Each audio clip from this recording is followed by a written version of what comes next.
प्रधानमंत्री नरेंद्र मोदी ने विकसित वाइब्रेंट विलेज प्रोग्राम 2026 के तहत देश भर के प्रतिभागियों से वीडियो कॉन्फ्रेंसिंग के माध्यम से बातचीत की। इस दौरान उन्होंने सीमावर्ती गांवों के विकास, आत्मनिर्भरता और बुनियादी सुविधाओं को मजबूत करने पर जोर दिया। कार्यक्रम का उद्देश्य सीमावर्ती क्षेत्रों में विकास को नई गति देना और वहां रहने वाले लोगों के जीवन स्तर में सुधार लाना है। दिल्ली से वीडियो कॉन्फ्रेंसिंग के जरिए प्रधानमंत्री नरेंद्र मोदी ने विकसित वाइब्रेंट विलेज प्रोग्राम 2026 के प्रतिभागियों से संवाद किया। बातचीत के दौरान प्रधानमंत्री ने सीमावर्ती गांवों के समग्र विकास, बेहतर कनेक्टिविटी, रोजगार के अवसर और आधुनिक सुविधाओं के विस्तार पर चर्चा की। उन्होंने कहा कि सीमावर्ती गांव देश की पहली चौकी है और उनका विकास राष्ट्रीय प्राथमिकताओं में शामिल है। कार्यक्रम के माध्यम से इन क्षेत्रों में बुनियादी ढांचे को मजबूत करने और स्थानीय समुदायों को सशक्त बनाने के प्रयास किए जा रहे हैं। नमस्ते, हम युवाओं के परम मित्र प्रधानमंत्री जी। मैं दिव्यांश जोशी, माय भारत वॉलंटियर, दादरा एवं नागर हवेली तथा दमन एंड दीव का रिप्रेजेंटेशन करते हुए विकसित वाइब्रेंट विलेज प्रोग्राम 2026 का हिस्सा बना।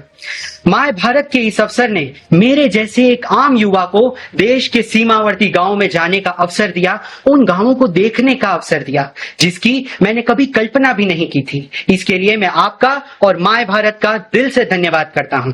माय भारत के अंतर्गत कई सारे कार्यक्रम किए जाते हैं, जैसे विकसित भारत यंग लीडर्स डायलॉग, विकसित Bharat youth parliament, budget quest, mentorship program, volunteership और भी कई, जिसके माध्यम से देश भर के 2,30,00,000 से अधिक युवाओं को आगे आने का मौका मिला है। यही तो है सच्चा नेशन फर्स्ट का स्पिरिट।